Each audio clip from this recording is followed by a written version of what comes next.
Welcome back to the channel, guys. Now that the league phase is over, now that the knockout phase is over, now that we're just into, as per usual, the round of 16, as we usually follow in European competition, going to the round of 16 in the Champions League, the Europa League and the Conference League, we can talk about how we like this new format. And I saw some people talking about how this new format's not as good because, you know, it's just an easy way for the big teams to go through.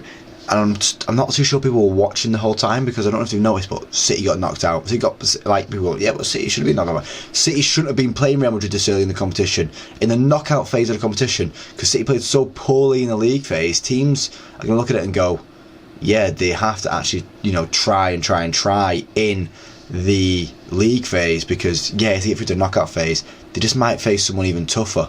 They just might face someone who's on better form, who's just missed out.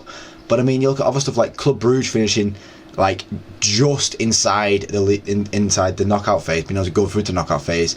Atalanta just missing out on the top 8, finishing 9th, and then getting knocked out by Club Brugge into the round of 16 of the Champions League.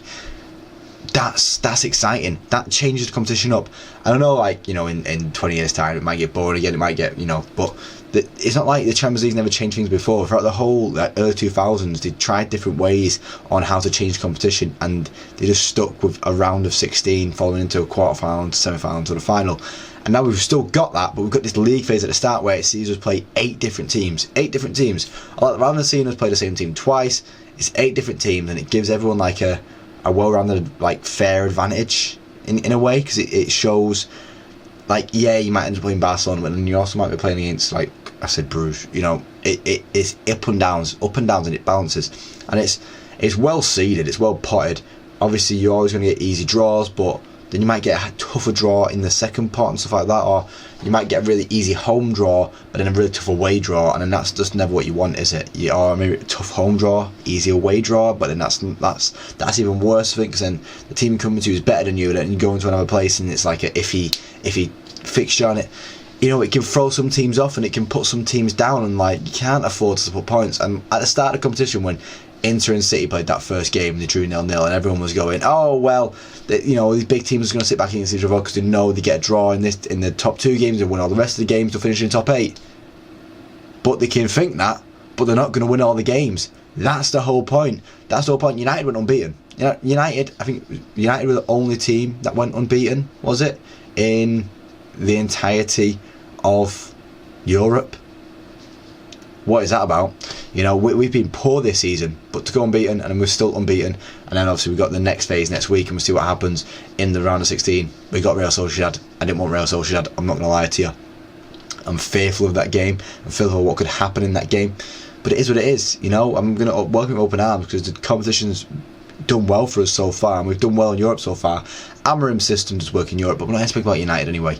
We're going to speak about the phase, and the phase is great, right? The league phase is great. The knockout phase I like as well, because the way it's seeded, I like how it's seeded, of it not just being like randomly selected. You can play anyone, and you're playing people who you deserve to be playing against, if you get me. Like how Liverpool and Barcelona, was it Liverpool Barcelona finished up 2? Yeah, it was, wasn't it?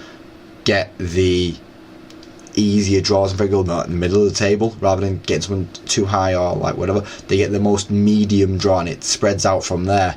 Like Villa fans will be very happy with their draw against Club Brugge. You got unlucky in that first game, but Brugge could march on. You know, we like fairy tale stories in Europe, and I feel like we can still get something in next week. I will put out my predictions next Monday. I think I'll put out my Champions League predictions.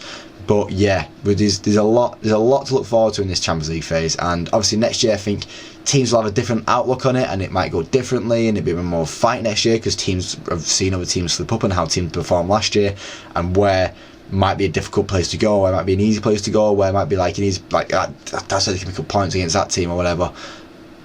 I don't know. It was just different, and I liked it. You know, some people don't like change, and I get that. I understand it. Don't worry, but this is good change. This is brilliant change in it. You know, it changes competition for the better. But that is going to be the end of the video now, guys. If you've liked the video, please leave a like. We'll see more, subscribe, because there's more on this channel every single day. Thank you for watching, guys, and hopefully I do catch you next time. Cheers.